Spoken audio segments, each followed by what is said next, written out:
What if the biggest problem in human life was not sickness, not aging, and not even death, but the way the mind reacts to them? Over 2500 years ago, a prince left everything behind. After seeing an old man, a sick man, and a dead body, he went on to a lifelong search for the end of suffering, and he became known as Buddha. But the question still remains even today. Did Buddha really solve the problems he set out to solve? Because people still age, people still get sick, people still die. So what exactly did he discover? And most importantly, if physical pain still exists, what is nirvana actually for? So in this video, we will break down Buddhism in a simple but deep way and challenge some of its most powerful ideas. Oh hi, I am Dadul Bhatia. So let's begin. Imagine a prince living in comfort, surrounded by luxury, wealth, and security. One day he sees something that changes his life forever. An old man, a sick man, a dead body. These encounters shake him deeply. For the first time, he realizes that every human being, regardless of status or success, is destined to face aging, illness, and death. This prince would later become known as Buddha.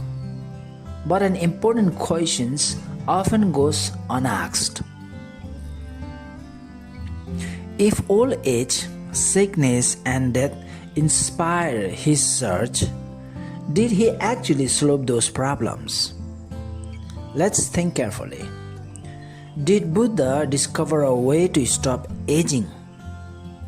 No. Even Buddhists grow old. Buddhist monks grow old, right? Even enlightened people grow old. Did he discover a cure for all diseases? No. Buddhists still get sick. Monks still get sick. Meditators still get sick. Even Buddha himself experienced illness. Did he discover a way to prevent death? Again, no. Everyone dies. Buddha died even. At first glance, it seems that the very problems that inspire his journey remains exactly where they were. People still age, people still become sick, people still die. So what exactly was solved? According to Buddhism, the deepest problem is not aging itself, and not sickness itself, not death itself.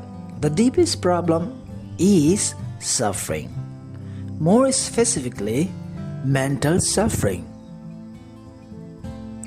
which are fear, anxiety, craving, attachment, resistance.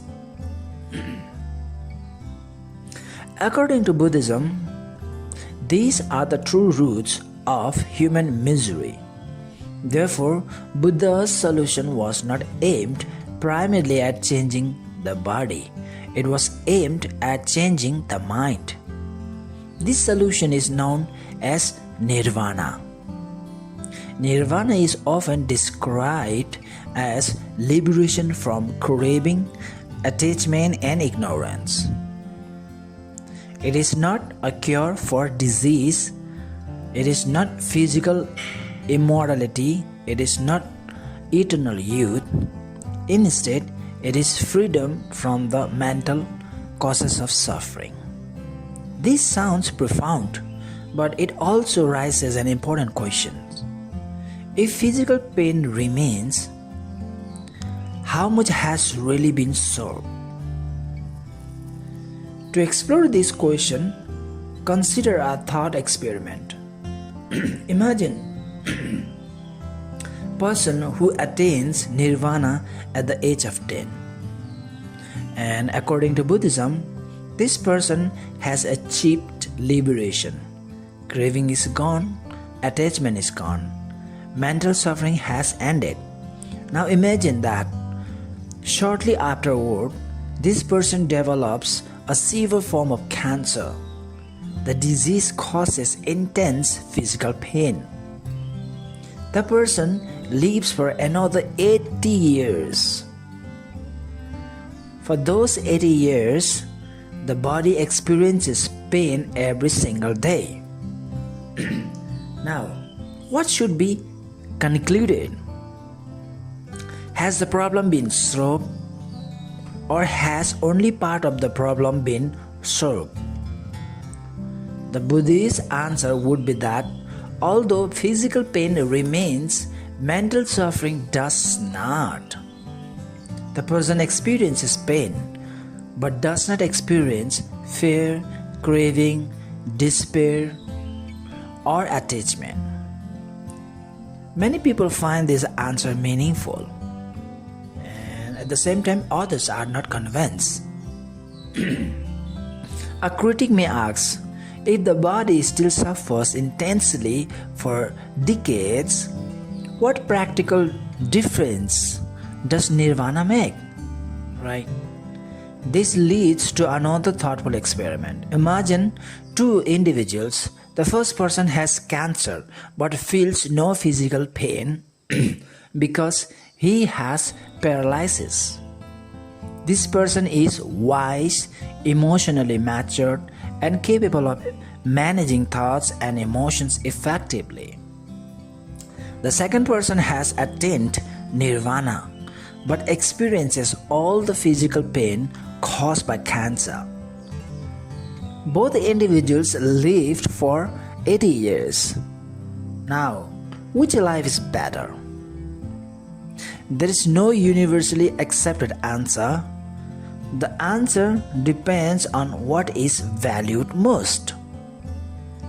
If physical comfort is considered most important, many people would choose the first life, right?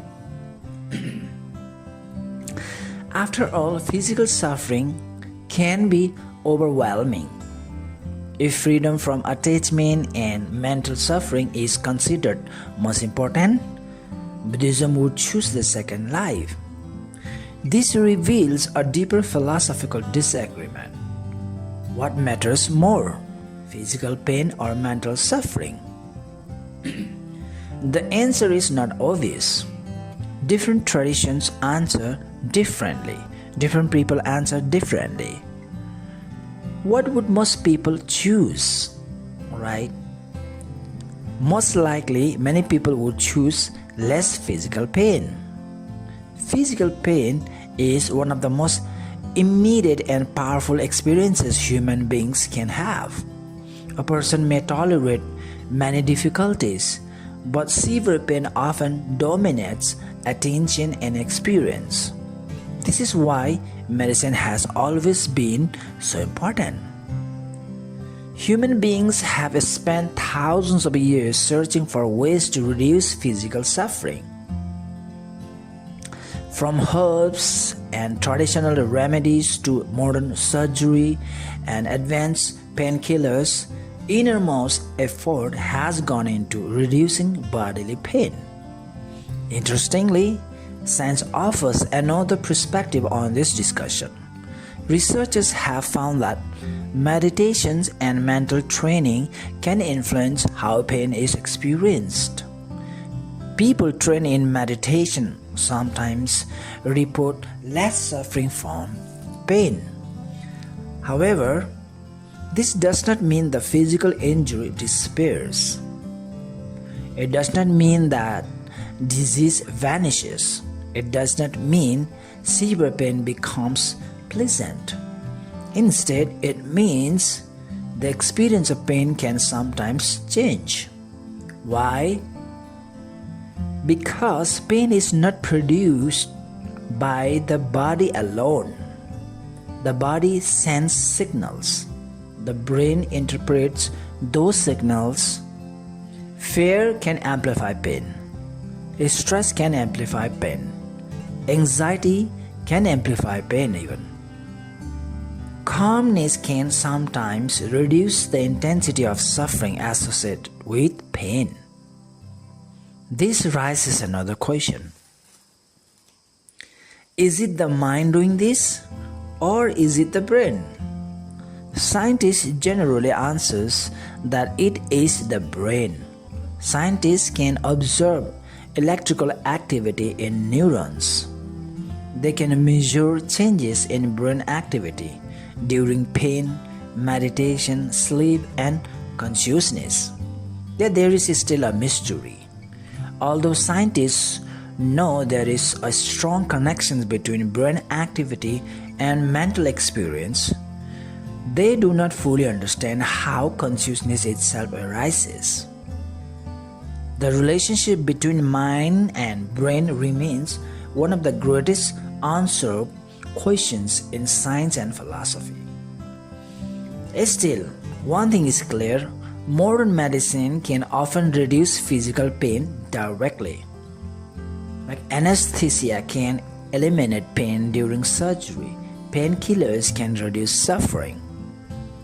Medical treatments can remove the causes of certain forms of pain. This leads to another question. If physical pain is such a problem, why does it exist at all? The answer is that pain serves a purpose. Pain is a warning system. Without pain, a person might touch fire and never realize damage is occurring. A person might continue walking on a broken bone. A dangerous infection might go unnoticed.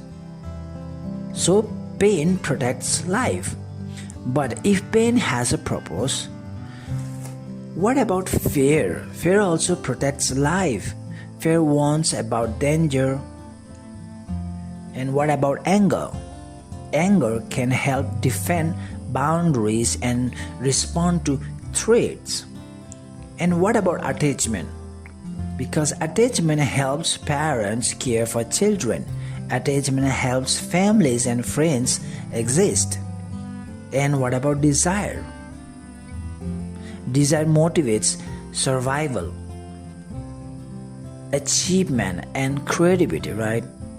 So many psychologists and evolutionary thinkers argue that these emotions exist because they serve important functions. The problem is often not their existence. So what's the problem? The problem is when they become excessive. Too little fear can be dangerous. Too much fear can become anxiety. Too little attachment can create illusion or isolations. Too much attachment can create dependence or suffering. This perspective differs in an important way from Buddhism. Many psychology often suggest balance. Keep emotions healthy and proportional. Buddhism often goes further. Rather than merely balancing attachment and craving, Buddhism seeks liberation from them altogether. This creates a fascinating philosophical tension. One perspective asks, how can human life flourish? How can people love deeply, create meaningful relationships, pursue goals, and live fulfilling lives? The other perspective asks, can there be freedom beyond attachment, desire, and the ordinary struggles of human existence? So these are not exactly the same goal. One aims at flourishing within life, the other aims at liberation from the causes of suffering themselves. This brings the discussion back to the original questions. What did Buddha really solve? Did he solve aging? Not physically. Did he solve disease? Not physically. Did he solve death? Not physically. What Buddhism claims to solve is the mental suffering connected to these realities. Whether that solution is sufficient remains a matter of debate. Some people see it as one of the greatest discoveries in human history, others believe it addressed only part of the problem while leaving physical suffering largely untouched. More than 2,500 years later, a discussion continues. And perhaps that is why Buddha's teachings remain so influential. Not because everyone agrees with them, but because they force humanity to confront one of the deepest questions ever asked. What is the highest goal of life? A flourishing human existence filled with love, ambition, creativity, and relationships, or liberations from attachment and suffering altogether? The answer depends on what each person believes is most valuable. And that question remains open even today. Thank you this much for today.